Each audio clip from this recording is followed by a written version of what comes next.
সম্মানিত দর্শক আসসালামু আলাইকুম। আপনাদের মাঝে আবার উপস্থিত হলাম নতুন আরেকটি ভিডিও নিয়ে। এই ভিডিও থেকে আমরা জানব যে শিক্ষক সংকট দূর করতে বিশেষ গণবিজ্ঞপ্তির প্রস্তাব বিষয় সম্পর্কে বিস্তারিতভাবে আমরা এই ভিডিও থেকেই জেনে নেব। তাই বলবো ভিডিওটি শুরু থেকে শেষ পর্যন্ত দেখতে থাকুন। চলুন তাহলে কথা না বাড়িয়ে আমরা মূল ভিডিওতে চলে আসি। তবে মূল ভিডিওতে যাবার আগে বরাবরের মতো একটি কথা বলতে চাই, আপনি যদি এখনও এই চ্যানেলের সাথে যুক্ত না হয়ে থাকেন তাহলে ভিডিওতে লাইক দিয়ে চ্যানেলটিকে সাবস্ক্রাইব করে পাশে থাকা বেল বাটন অল করে রাখবেন এই সমস্ত নতুন নতুন ভিডিওগুলো সবার আগে পাওয়ার জন্য। আর যদি সাবস্ক্রাইব করে থাকেন তাহলে অসংখ্য অসংখ্য ধন্যবাদ। তাহলে আর কথা না বাড়িয়ে আমরা মূল প্রসঙ্গে চলে আসি। যে বেসরকারি শিক্ষা প্রতিষ্ঠানে শিক্ষক সংকট দূর করতে বিশেষ গণবিজ্ঞপ্তি প্রকাশের প্রস্তাব রাখা হয়েছে। এই প্রস্তাবনার সারসংক্ষেপ প্রধান উপদেষ্টা ডক্টর মোহাম্মদ ইউনূসের কার্যালয়ে পাঠানো হয়েছে।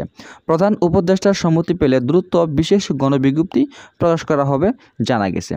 এই বিষয়ে গত বুধবার বেসরকারি শিক্ষক নিবন্ধন প্রত্যয়ন কর্তৃপক্ষ NTRC এর কর্মকর্তা তিনি জানিয়েছেন এবং কি এছাড়া নাম ও প্রকাশিত রাখার শর্তে NTRC এর শিক্ষা তত্ত্ব ও শিক্ষা মান রাখার এক কর্মকর্তা জানান যে শেখ হাসিনা সরকারের পতনের পর থেকে 17তম নিবন্ধনের 35 ঊর্ধ্বতরা 1 থেকে 12তম নিবন্ধনধারী এবং কি 13 থেকে 14তম শিক্ষক নিবন্ধনধারীরা একাধিকবার NTRC এর কার্যালয়ে এসেছেন। 1 থেকে 12তম ও 13 থেকে 14তম শিক্ষক নিবন্ধনধারীরা অবরুদ্ধ করেছেন। তাদের দাবিগুলো আমরা শুনিনি, সেগুলো সারমর্ম আকারের প্রধান উপদেষ্টার কার্যালয়ে পাঠিয়েছে শিক্ষা মন্ত্রণালয়।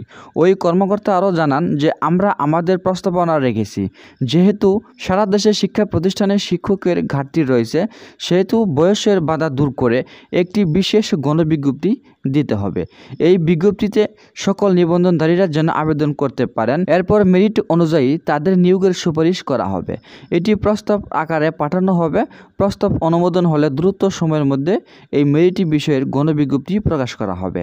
এই ছিল আজকের মতো ভিডিওটি সম্পূর্ণ দেখার জন্য সকলকে ধন্যবাদ। সকলের মাঝে আবার আসবে নতুন ভিডিও নিয়ে। সেই পর্যন্ত আপনারা সুস্থ থাকবেন, ভালো থাকবেন।